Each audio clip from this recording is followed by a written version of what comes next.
it's hard to explain because in 1991, when I was here, you had over 4,000 villages had been destroyed, probably even 5,000 villages had been destroyed. I mean, you could fly over in a helicopter and just a blanched out spot on the ground where a village had once been. And then the larger cities like Dahut and Zaku, places like that, they had been shot up with artillery. There was a lot of rubble. There was no electricity. There was no running water.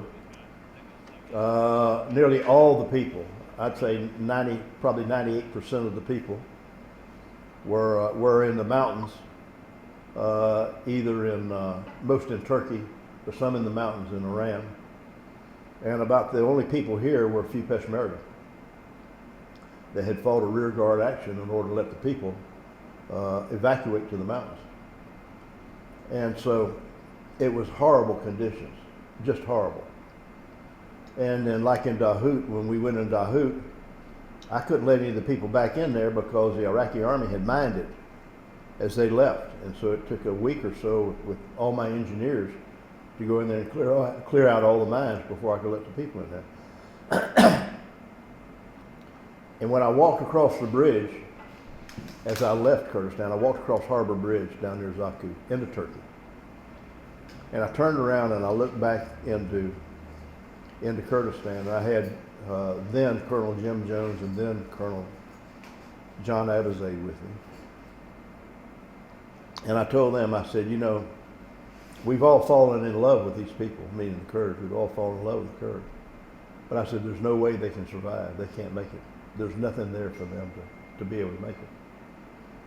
So you take it from that, 4,000 or 5,000 destroyed villages, no running water, no electricity, all the towns shot up, no economy, roads terrible, if at all.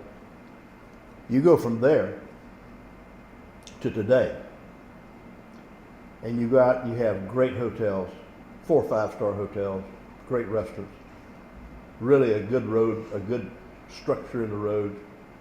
You got a vibrant economy. All the cars are nice cars. You got people that are happy. They go out and picnic on the weekends. And you have problems. There's a lot of problems in Kurdistan, just like there are in any civilized country.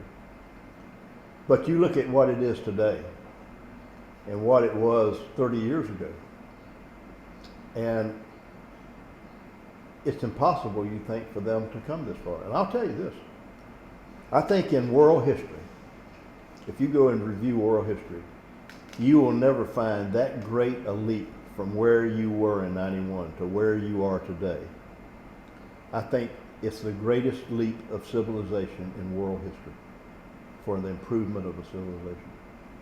So it's incredible. I'm very proud. I'm very proud of what the Kurds have done. The threats for the Kurdish region? Yeah, the first threat is an internal threat. The internal threat is that the PUK and the KDP don't speak to each other.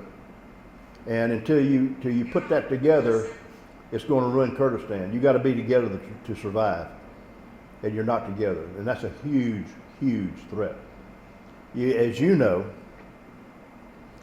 when you're together, you have a large block of votes, then you can control elections, national elections in Baghdad. You can make the prime minister. You can't do that when you're split apart. The other thing is you got a section in the Iraqi constitution, which I'm sure you probably read, that says if the parliament passes a bill and there's 3 provinces that disagree with that bill, then it's vetoed. Well, you got 3 provinces. You got Suli, you got Dahut, and you got Erbil.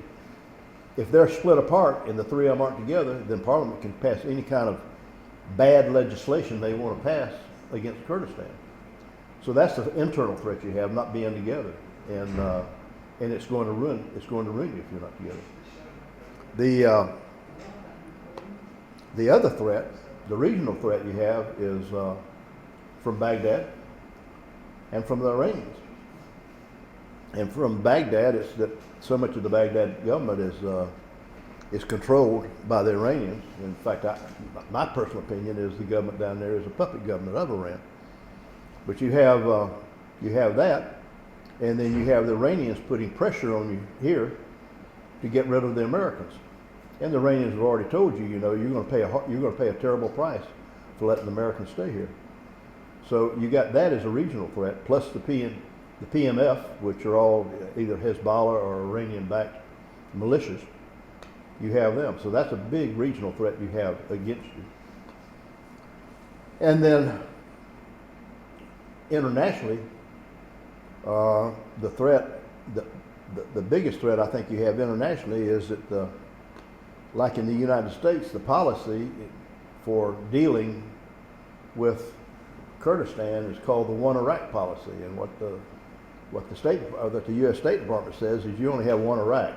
You don't have Arab Iraq and Kurdish Iraq. You got one Iraq. So that means that anything that you ask for in Kurdistan has to be agreed with by Baghdad, and that Baghdad is generally not going to agree with you. So it keeps you from getting a lot of things. So until the U.S. changes that terrible policy, and other countries too, you're going to have that international threat. So you got three serious threats: the lack of unity here, the military threat in the region, and the political threat that you have as well. My speculation is that the Iranians are attacking Erbil because there's American soldiers here, and they're trying to show the Kurdish government that you're going to pay a price for having American soldiers here. That's why I think you're getting attacks on Erbil. You know, I don't know the reason for that because I'm not the Secretary of State and I'm not the President, so I don't know why that's the policy. But it's been that way ever since 2003. And you know, every year we get a new ambassador, and every year you get a new consul general up here, and every year you get a new commanding general down in Baghdad. So we change leaders every year on the American side, and they start every year with the old policy of one Iraq, and it always fails. And so we've done that 18 times, you know, and it's failed 18 times. And I don't know why in the hell they don't understand what we're doing is wrong, and they change it. But I can't tell you why they do that. I can just tell you it's wrong. We've proven every year for 18 years that it's wrong, and we should change it. Well, I think there's a couple of systems you need here. You need the counter rocket artillery and mortar system here, and we have those. We've had them in Baghdad. We've had them in Afghanistan. And you may already have them here. I don't know. And then there's a counter unmanned aerial vehicles, or in other words, a counter drone system. And I think you ought to ask for those, because it's not only for protection of the Kurdish people, it's also for protection of U.S. forces here. So those systems are built, and I think you ought to ask for them to be here to not only protect the Kurdish people, but also protect the U.S. forces. But I don't know why they're not here. You know, I'm not in the Defense Department anymore, so I can't tell you what decisions have been made there. And I don't know that you've asked for it. So, well, you know, I don't know what the future is going to look like, but I do know this, that you went from the worst possible condition you could be in 1991 to a very well-led, vibrant community in 2021. So in 30 years, you made this magnificent leap. And the reason you did that is because you had good, solid Kurdish leadership. And you still have good, solid Kurdish leadership. And as long as that leadership's there, and the Kurdish people are very vibrant. The Kurdish people last. They know how to survive. And so I think as long as you have the good leadership and you have the vibrant, survivable people of Kurdistan, everything will be fine. Regardless of what happens in the world, I think things will continue to do pretty good here. To this generation of Kurds, is that the question? What is my message to them?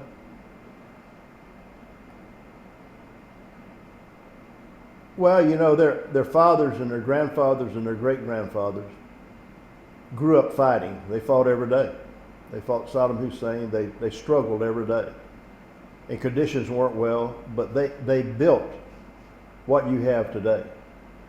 And my message to the young Kurds is you have to have that same sort of strength and that same sort of courage, and you have to face the threats as your fathers and grandfathers did. And you need to continue to build on Kurdistan as it is now to make it better and better every year, and you do that for the next generation, for your children. And so you already have the examples were your fathers and your grandfathers.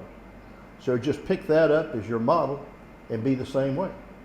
And be vibrant and be heroic and have good leadership. You've got good leaders and you're going to continue to have good leaders. All you have to do is support them and be dedicated to your country or your region.